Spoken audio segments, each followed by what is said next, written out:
In 1928, the big team around here was Ashland Tomcats. I remember in the 28 and 29, my years, my senior year, my junior years of 28, for the basketball tournament, Ashland was the state champions. But they got to be state champion by beating Carr Creek, and that was a little town back up here in, I think it was Knott County, that didn't have a gym, didn't have any place to play basketball. They didn't have uniforms. They had numbers that were sewed onto the uniforms they had. They had their overalls that was cut off and made shorts out of it. They was just, the papers really played them up big as country boys, you know. But when they got to the state, they made it to the state tournament. When they got down there, some city right close by our town, right close by, made up the money and bought them uniforms. Well, anyway, they came. They were the darling of the tournament, of course. And they, all the whole crowd was down there. They were for Carr Creek.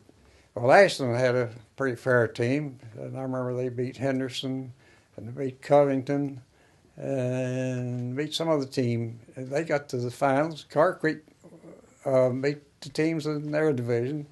They got to the finals. Carr Creek was a Section 2 team, I guess you'd call them. They played classes back then. I mean, in the tournament until they got to the finals. And the finals, well, the B class had to play the A class for the state championship. Well, it was Carr Creek against Ashland. And I remember Joe Wolford and I were down there. I went down to see the tournament. And I remember Joe and I, we'd watched every tournament, every game out there, I don't know, 6 or 8 games.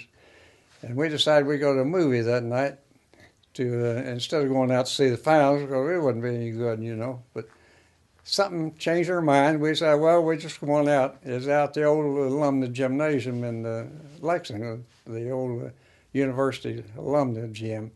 I think it'd seat maybe, I don't know, 4,000 or 5,000 people. But we decided to go out in order to see them give away the trophies, see how many trophies actually got, who got the trophies. We went out, and that was a ball game for the history books.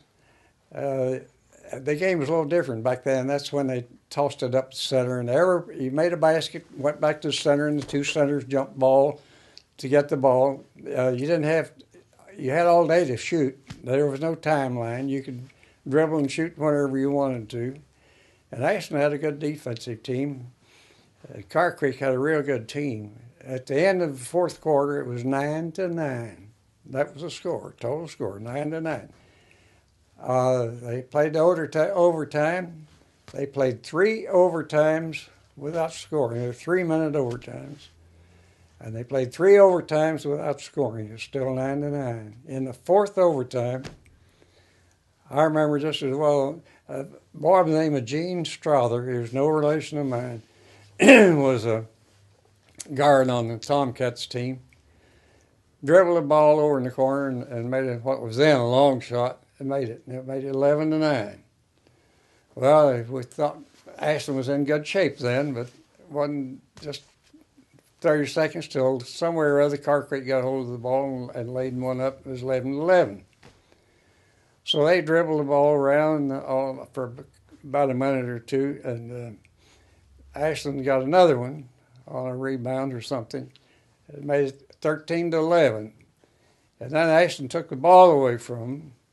And Ellis Johnson, I remember, he's one of the greatest athletes that the University of Kentucky ever had. Ellis got the ball and started dribbling. And he dribbled from one end of that floor to the other. He dribbled that ball and dribbled the game away until the end of the game.